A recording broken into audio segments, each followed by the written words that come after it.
யாழ்ப்பாணத்துல ஒரு இளைஞரை, ஒரு இளைஞன் ஒருத்தனை பாத்தீங்கன்னா காவல்துறை ஒரு கையில துப்பாக்கி, அந்த இளைஞரை பாத்தீங்கன்னா அப்படியே சரம் வந்து அவிழ்ற கட்டத்துல தர இழுத்து கொண்டு போறாங்க.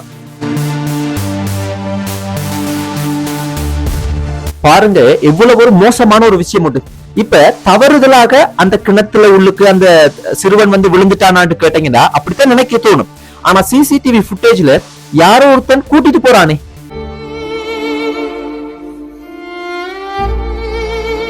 ஒரு சாதாரண ஒரு மகனை கைது செய்யும் போது ஒரு ஷர்ட் போடுறதுக்கு கூட உங்களுக்கு கொடுக்கறதுக்கு நேரம் இல்லையா?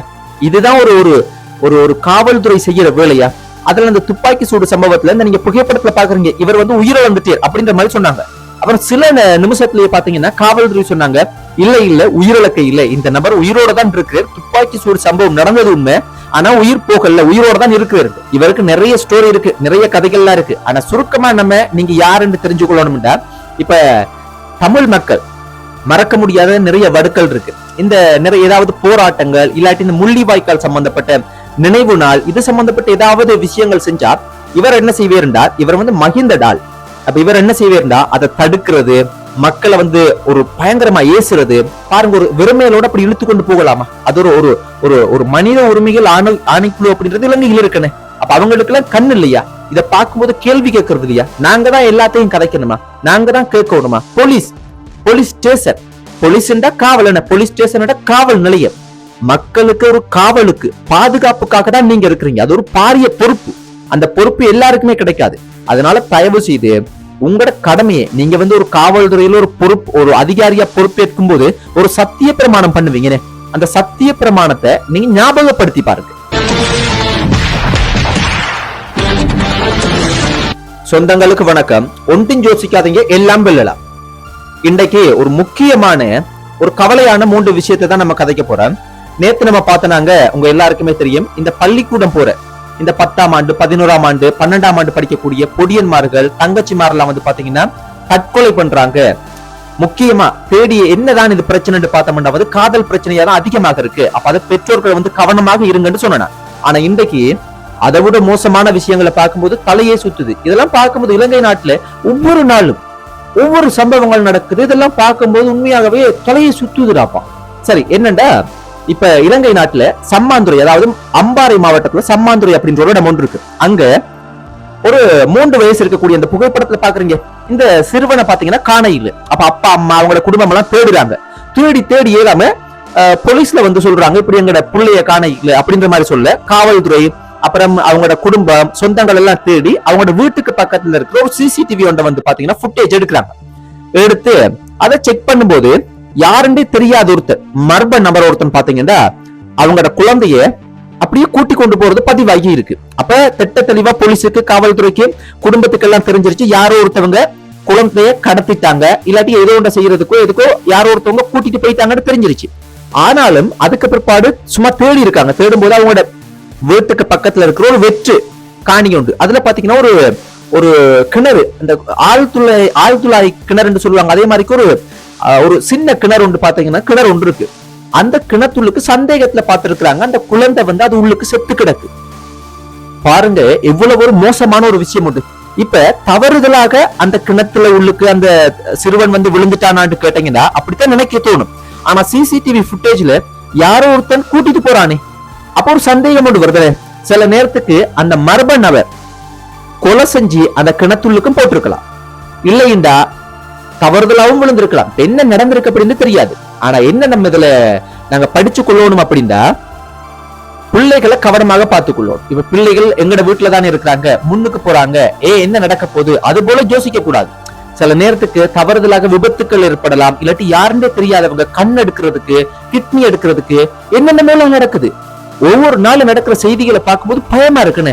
அதனால கவனமா இருங்க. இன்னும் ஒரு சம்பவம் என்னன்னா, நேத்து பரபரப்பா இப்ப இந்த நீதிமன்றத்துக்குள்ளுக்கு பாத்தீங்கன்னா புகுந்து துப்பாக்கி சூடு சம்பவம் நடந்துச்சு. அந்த செவ்வந்தி அப்படின்ற அக்காச்சியை இன்னும் பிடிக்கல, அவங்க எங்க இருக்காங்கன்னு தெரியாது. அந்த சம்பவம் பேரை பாத்தீங்கன்னா மக்கள் எல்லாம் மறந்து போயிட்டாங்க. அண்டையில இருந்து இன்றைக்கு வரைக்கும் துப்பாக்கி சூடு சம்பவம் நடந்து கொண்டேதான் இருக்கு. இந்த ஈஸ்டர் தினமன்று கூட பாத்தீங்கன்னா வந்து அதுக்கு முதல் நாள் கூட வந்து ஒரு தேவாலயத்துல ஒருத்தர் துப்பாக்கியால சுட்டிருந்தார். இப்படி நடந்து கொண்டேதான் இருக்கு. நேற்றும் ஒரு துப்பாக்கி சூடு சம்பவம். அதுல பாத்தீங்கன்னா உடனே வந்து பல எக்கச்சக்கமான செய்திகள் வந்துச்சு. அதுல அந்த துப்பாக்கி சூடு சம்பவத்துல நீங்க புகைப்படத்துல பாக்குறீங்க, இவர் வந்து உயிரிழந்துட்டார் அப்படின்ற மாதிரி சொன்னாங்க. அப்புறம் சில நிமிஷத்திலேயே பாத்தீங்கன்னா காவல்துறை சொன்னாங்க, இல்ல உயிரிழக்க இல்ல, இந்த நபர் உயிரோட தான் இருக்கிறார், துப்பாக்கி சூடு சம்பவம் நடந்தது உண்மை, ஆனா உயிர் போகல, உயிரோட தான் இருக்கிறார். அதுக்கு பிற்பாடு இன்னும் சில நிமிஷத்துல சொன்னாங்க, உண்மையாகவே அவர் உயிரிழந்துட்டாருன்ற மாதிரி. இப்ப இவர் யார் அப்படின்னு பார்த்தோம்னா, இவருக்கு நிறைய ஸ்டோரி இருக்கு, நிறைய கதைகள்லாம் இருக்கு. ஆனா சுருக்கமா நீங்க யாருன்னு தெரிஞ்சுக்கொள்ளணும்டா, இப்ப தமிழ் மக்கள் மறக்க முடியாத நிறைய வடுக்கள் இருக்கு. இந்த நிறைய ஏதாவது போராட்டங்கள் இல்லாட்டி இந்த முள்ளிவாய்க்கால் சம்பந்தப்பட்ட நினைவு நாள், இது சம்பந்தப்பட்ட ஏதாவது விஷயங்கள் செஞ்சா இவர் என்ன செய்வாருண்டா, இவர் வந்து மகிந்தடால். அப்ப இவர் என்ன செய்வாருண்டா, அதை தடுக்கிறது, மக்களை வந்து ஒரு பயங்கரமா ஏசுறது, காட்டமா நடந்து கொள்றது. ஒரு டீம் ஒன்று இருக்கு இவருக்கு, அந்த டீமோட வந்து பயங்கரமா மோசமாலாம் நடந்து கொள்வார்.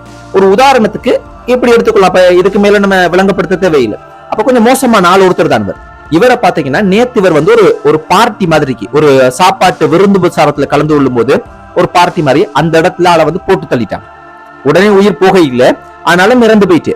அப்ப என்ன நான் இதுல சொல்ல வாரேன் அப்படின்னா, அந்த மனுஷன் நல்லவரோ கெட்டவரோ, மகிந்தடாலோ யாராலோ, அதாவது பாதுகாப்பு அப்படின்றது ஒரு கேள்விக்குறியாதான் இருக்குன்னு. அப்ப தற்போதைய அரசாங்கம் இந்த பாதுகாப்பு அப்படின்றதுல மிக மிக கோட்டை விடுறாங்க. இது நாளைக்கு ஒரு பாராளுமன்ற உறுப்பினரோ இல்லாட்டி ஒரு சாதாரண பொதுமக்களோ இல்லாட்டி வேற ஏதாவது ஒரு முக்கியமான தலைவர்களோ இது போல உயிரிழந்தா இந்த விஷயம் இது போல சாதாரணமான செய்தியா இருக்காது, ஒரு பாரதூரமான செய்தியா இருக்குன்னு. அதனால இந்த பாதுகாப்பு அப்படின்றது மிக மிக கேள்விக்குறியா இருக்கு. அந்த உயிரிழந்தவர் மக்களை வந்து பாத்தீங்கன்னா கொண்டாடுறாங்க, இவர் உயிரிழந்து தான் போகணும், ஒரு மோசமானால் சமுதாயத்துல நிறைய பிரச்சனைகள் உருவாக்குறாள், அப்படி இப்படி எக்கச்சக்கமா சொல்றாங்க. அதெல்லாம் ஒரு பக்கம் இருக்கட்டும், அவர் நல்லவரா கெட்டவரான்றது இரண்டாவது பட்சம். ஆனா ஒரு கெட்டவனாக இருந்தா கூட பாதுகாப்பு அப்படின்றது இல்ல. இதுதான் இதுல பார்க்க வேண்டிய ஒரு முக்கியமான பிரச்சனை உண்டு. அதை தாண்டி இன்னொரு மோசமான ஒரு செய்தியையும் ஒரு மோசமான சம்பவத்தை பார்க்கக்கூடிய வகையில இருந்துச்சு. இது எங்க நடந்திருக்குண்டா, நேத்து யாழ்ப்பாணத்துல ஒரு இளைஞர், ஒரு தமிழ் ஒரு இளைஞன் ஒருத்தனை பாத்தீங்கன்னா, காவல்துறை ஒரு கையில துப்பாக்கி, அந்த இளைஞரை பாத்தீங்கன்னா அப்படியே சரம் வந்து அவிழ்ற கட்டத்துல தரத்தர இழுத்து கொண்டு போறாங்க. சேட்டும் இல்ல வெறுமையிலோட.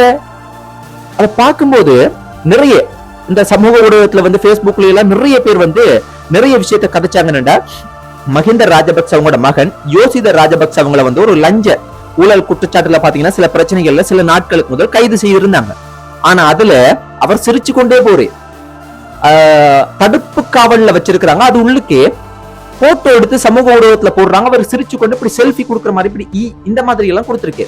அப்ப அந்த நேரத்திலேயே தென்னிலங்கையில சிங்கள மொழி பேசக்கூடிய மக்களே இதுதான் நீதியா அப்படின்னு நிறைய ஊடகத்துல மக்கள் எல்லாம் நிறைய கேள்வி கேட்டிருந்தாங்க. அப்ப அது வந்து அந்த நேரத்துல அப்படி அமர்ந்துருச்சு. ஆனா இப்ப பாருங்க, ஒரு தமிழ் பொடியன்ன்றது ஒரு பக்கம் இருக்கட்டுமே, ஒரு சாதாரண ஒரு மகனை கைது செய்யும் போது ஒரு ஷர்ட் போடுறதுக்கு கூட உங்களுக்கு கொடுக்கறதுக்கு நேரம் இல்லையா? இதுதான் ஒரு ஒரு காவல்துறை செய்யற வேலையா? அதே மாதிரிக்கு ஒரு சரம் அவிழுது அப்படியே இழுத்து கொண்டு போறீங்க ஒரு துப்பாக்கியோட. சரி, என்னதான் பிரச்சனை? அவர் கொலை செஞ்சுட்டேரா இல்லாட்டி ஏதாவது வந்து பாரிய ஏதாவது போதைப் பொருள் கடத்திட்டேரா, என்னதான் நடந்தது, வேற எதுவும் மோசமான பிரச்சனையா அப்படின்னு தேடி பார்த்தா ஒரு கட்சியினுடைய தலைவரே இது சம்பந்தப்பட்ட பிரச்சனையை வந்து அவர் ஒபிஷியல் பேஜ்ல வந்து போட்டிருக்கு. என்னண்டா, ஒரு காவல்துறை வந்து ஒரு ஏதோ ஒரு குழு ஒரு மீட்டிங் மாதிரி என்ன செஞ்சிருக்காங்க போல. அதுக்கு இந்த இளைஞனுடைய ஒரு நெருங்கிய சொந்தத்தை கிட்டத்தட்ட அம்மாண்டு நான் நினைக்கிறேன் கூப்பிட்டு இருக்காங்க போல. அப்ப அவங்க போகல. அப்ப ஏன் வரல அப்படின்னு கேட்டு வீட்டை போயிருக்காங்க போல. அப்ப வீட்டை போகும்போது அவங்க சொல்லியிருக்காங்க, நான் வேட்பாளரா நின்றுக்கேன், ஏன்னா நான் நிராகரிக்கப்பட்டிருக்கேன், அதனால நான் வரணும்ன்ற அவசியம் இல்லை, நான் வரல அப்படின்ற மாதிரி, நான் வரணும்ன்ற கட்டாயம் இல்லதானே அப்படின்ற மாதிரி கழிச்சிருக்காங்க. அப்ப அதுல இந்த காவல்துறை கதைக்கும் போது எந்த ஒரு மகனா இருந்தாலும் சரி, ஒரு சொந்தமா இருந்தாலும் சரி, ஒரு பக்கத்து வீட்டுக்காரன் கூட வந்து ஒரு காவல்துறையோ யாரோ ஒருத்தவங்க வந்து வாக்குவாதப்படுற மாதிரி இருந்தா, என்ன பிரச்சனை, என்ன நடக்குது, ஏன் சத்தமா கதைக்கிறீங்க என்னன்னு கேட்பாங்கன்னு. அப்படி இந்த இவர் வந்து கேட்டிருக்காரு போல. அப்ப அதுக்காக ஒரு கேள்வி கேட்டதுக்காக வந்து அப்படியே இழுத்து கொண்டு போறதா?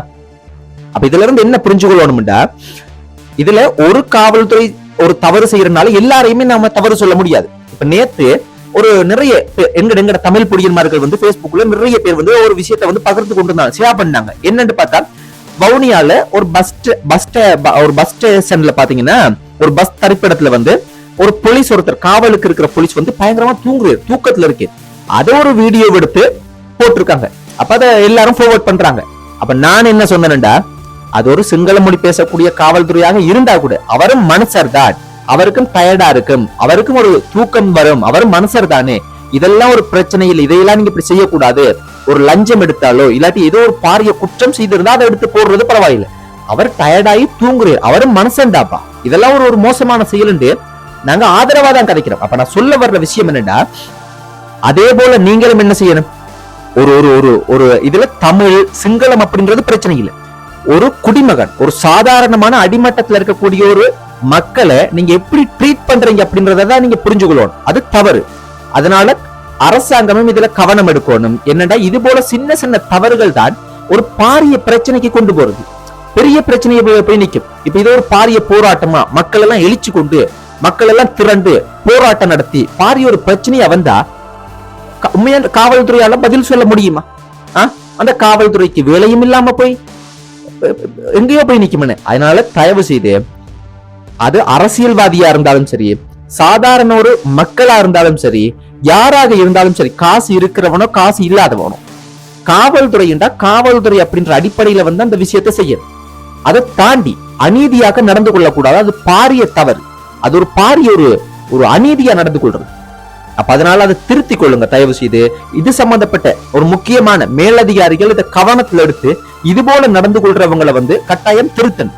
ஏனென்றா இது ஒரு பாரிய தவறானே பாருங்க, ஒரு வெறுமையிலோட அப்படி இழுத்து கொண்டு போகலாமா? அது ஒரு ஒரு ஒரு மனித உரிமைகள் ஆணைக்குழு அப்படின்றது இலங்கையில் இருக்குன்னு.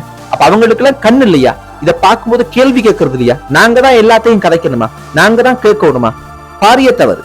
கட்டாயம் வந்து ஒரு காவல்துறை, அதுல பாருங்க பெயர்லயே போலீஸ் ஸ்டேஷன், போலீஸ் காவல், போலீஸ் ஸ்டேஷன் காவல் நிலையம். மக்களுக்கு ஒரு காவலுக்கு பாதுகாப்புக்காக தான் நீங்க இருக்கிறீங்க. அது ஒரு பாரிய பொறுப்பு. அந்த பொறுப்பு எல்லாருக்குமே கிடைக்காது.